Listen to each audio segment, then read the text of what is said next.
အခုရောက်ရှိနေရတော့ကျွန်တော်ဒီဟိုပေါ့ဖိလစ်ပိုင်နိုင်ငံမနီလာမြို့မှာရှိတဲ့ဒီ international airport ပေါ့နော်airport ရဲ့နာမည်ကိုတော့ကျွန်တော်မေ့သွားပြီဗျတလုံးနဲ့ပဲဒီမှာကျွန်တော်ပြောပြချင်တာတခုတော့ရှိရဗျအဲ့ဒါဘာလဲဆိုတော့ဒီဖိလစ်ပိုင်ပေါ့နော်သူတို့တွေကဒီ standard မြင့်နေဗျstandard မြင့်နေဆိုဘာကိုပြောချင်တာလဲဆိုတော့အခုသူတို့ဒီလေးစိတ်ကိုရောက်တာပေါ့နော်ကျွန်တော်လွန်ခဲ့တဲ့2ခုမှကျွန်တော်စီးခဲ့တယ်ပါပါနယူးဂီနီနဲ့ဟိုနီယာရာဆိုလိုမွန်အိုက်စလန်ပေါ့နော်အဲ့ဒီမှာ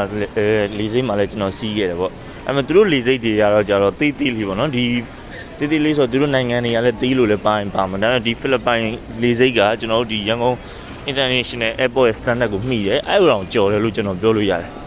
ဒီကောင်ဆိုရင်ဒါ terminal 3ပေါ့နော်သူတို့မှာ terminal 1 2 3ဆိုပြီးရှိတယ်terminal 1တခုကကျတော့ဟိုးဘက်အဝေးမှာရှိတယ်နောက်တစ်ခုကဟိုးဘက်မှာဒီ terminal 3ကိုတော့ကျွန်တော်လာတဲ့အခါကျွန်တော်သူတို့မှာ transport ရှိတယ်ပေါ့နော်အဲ့ transport နဲ့ကျွန်တော် bus car နဲ့လိုက်ပို့ပေးရပေါ့ပြီးတော့ဒီနိုင်ငံလူမျိုးတွေရဲ့အကြောင်းလေးတစ်ချက်ပြောပြမယ်ဗျဒီနိုင်ငံမှာရှိတဲ့ဒီဖိလစ်ပိုင်လူမျိုးတော်တော်များစုကတော့လူဖြူတွေဖြစ်တာများတယ်အသားအရန်ဖြူကြတယ်ဖိလစ်ပိုင်လူမျိုးတွေတော်တော်များများလို့ဟိုအသားဖြူတယ်နောက်တစ်ခုကကြတော့ဒီနိုင်ငံမှာငွေကြေးပေါ့နော်ငွေကြေးလေးတစ်ချက်ပြောပြပေးမယ်အဲ့ဒါဘာလဲဆိုတော့ငွေကြေးနည်းနည်းဖောင်းပွားတာပေါ့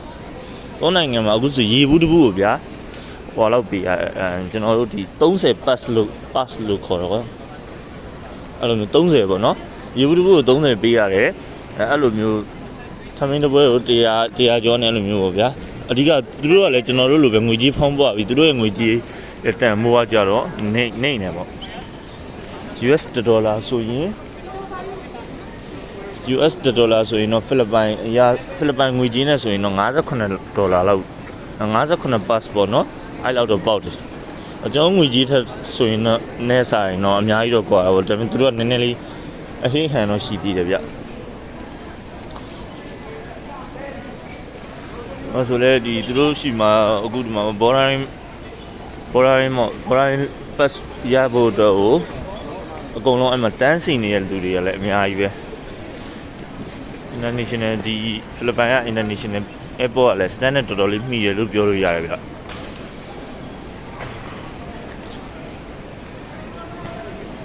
ပြီးတော့ကျွန်တော်ညကကျွန်တော်အပြင်ကိုသွားခဲ့အပြင်ကိုတစ်ချက်ပေါ့နော်ကျွန်တော်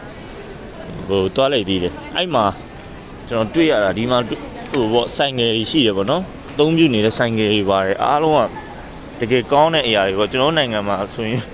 လက်ရှိကာလနေထိုင်ရတော့ဆိုင်ငယ်စီးလို့မရအောင်ဒီမှာတော့ဒီ